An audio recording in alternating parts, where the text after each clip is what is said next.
টুর্নামেন্টে বাংলাদেশের অবশ্যই অল্থ্রো ভালো খেলা উচিত এবং ভালো খেলে চ্যাম্পিয়ন হওয়া উচিত। কেন চ্যাম্পিয়নশিপ বা যে কোনো কিছু জয় হলো আপনাকে একটা ডিফারেন্ট কনফিডেন্স দেবে। সেই কনফিডেন্সটা নিয়ে যদি আপনি ফিরতে পারেন, আপনি যদি ইন্টারন্যাশনাল নাও খেলেন, আপনি চান্স না পান, ডোমেস্টিকে যে পারফরমেন্সটা করবেন, যে কম্পিটিটিভনেস বা মানসিকতা তৈরি হবে আপনার, সেই মানসিকতাই কিন্তু ডোমেস্টিক ক্রিকেটকেও আপনার বুস্ট করবে।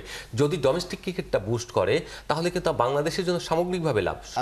টপ এন্ড টি-20 বলছি আমরা, যেখানে বাংলাদেশ এ দল খেলতে গেছে পাকিস্তান শাইন্সের সঙ্গে তাদের ম্যাচ।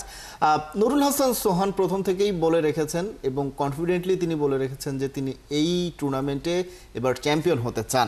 বাংলাদেশের যে প্রেক্ষাপট, এই দলটা চ্যাম্পিয়ন হওয়ার জন্য টুর্নামেন্ট বিবেচনায় কতটা আপ টু দ্য মার্ক মনে হচ্ছে?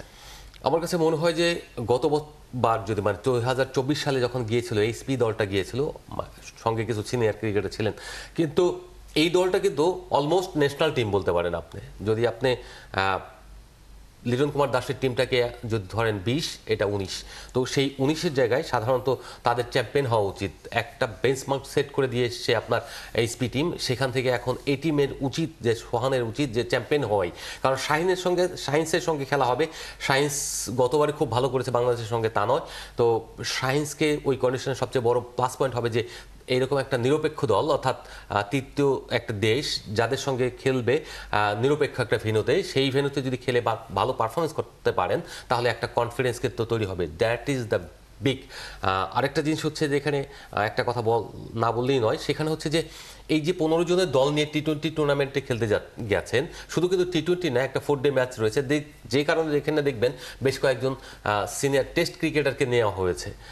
এখানে একজন ফাস্ট বোলারকে নেওয়া হয়েছে যিনি ন্যাশনাল টিমে সম্প্রতি খেলে এসেছেন শ্রীলঙ্কা থেকেও।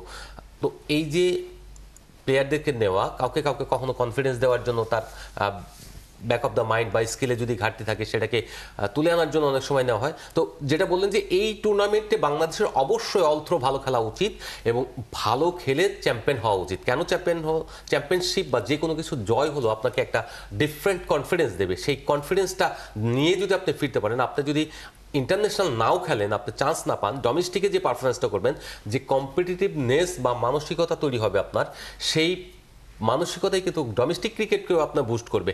যদি ডোমেস্টিক ক্রিকেটটা বুস্ট করে তাহলে কিন্তু বাংলাদেশের জন্য সামগ্রিকভাবে লাভ।